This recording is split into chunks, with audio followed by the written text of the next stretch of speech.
दिल्ली में कोरोना के आंकड़े फिर से उछाल मारने लगे हैं। 24 घंटे में राजधानी में कोरोना के करीब 4000 नए मरीज सामने आए हैं, जबकि 35 मरीजों की मौत हो गई। एक्टिव मरीजों की संख्या एक बार फिर 25,000 के पार हो गई है और रिकवरी रेट घटकर 91% से नीचे आ गई है।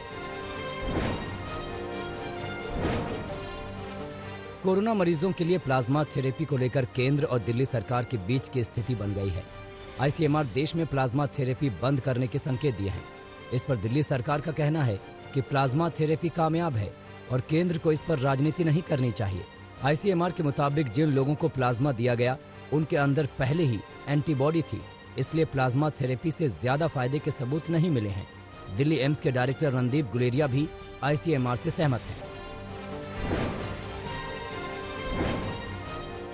भारत बायोटेक की कोरोना वैक्सीन को डीजीसीआई ने तीसरे चरण के क्लिनिकल ट्रायल की इजाजत दे दी है। हालांकि कंपनी को वैक्सीन टेस्टिंग की अपनी प्रक्रिया में कुछ बदलाव करने को भी कहा गया है।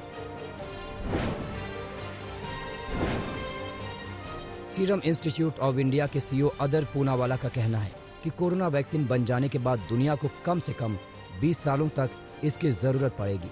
पूनावाला के मुताबिक 100% टीकाकरण हो जाने पर भी कहा नहीं जा सकता कि वैक्सीन की जरूरत आगे नहीं पड़ेगी। सीरम इंस्टीट्यूट ऑफ इंडिया दुनिया की सबसे बड़ी वैक्सीन उत्पादक कंपनी है।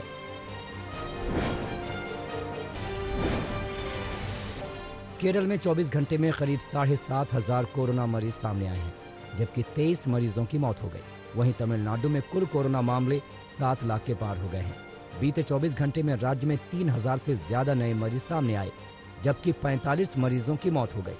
तमिलनाडु में कोरोना से जान गंवाने वालों की संख्या 10,825 तक पहुंच गई है। कर्नाटक में 24 घंटे में 5,500 से ज्यादा नए मरीज सामने आए हैं, जबकि 74 मरीजों की मौत हो गई।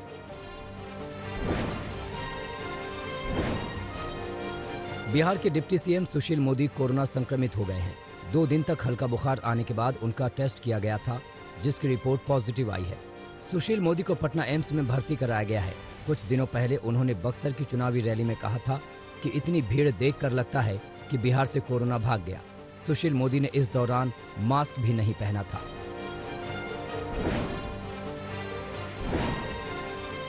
कोरोना वैक्सीन अभी तैयार नहीं हुई, लेकिन नेताओं के भाषणों में वैक्सीन को लेकर वादे शामिल हो गए हैं। बिहार चुनाव के लिए अपने घोषणा पत्र में बीजेपी ने मुफ्त में कोरोना वैक्सीन लगाने का वादा किया है।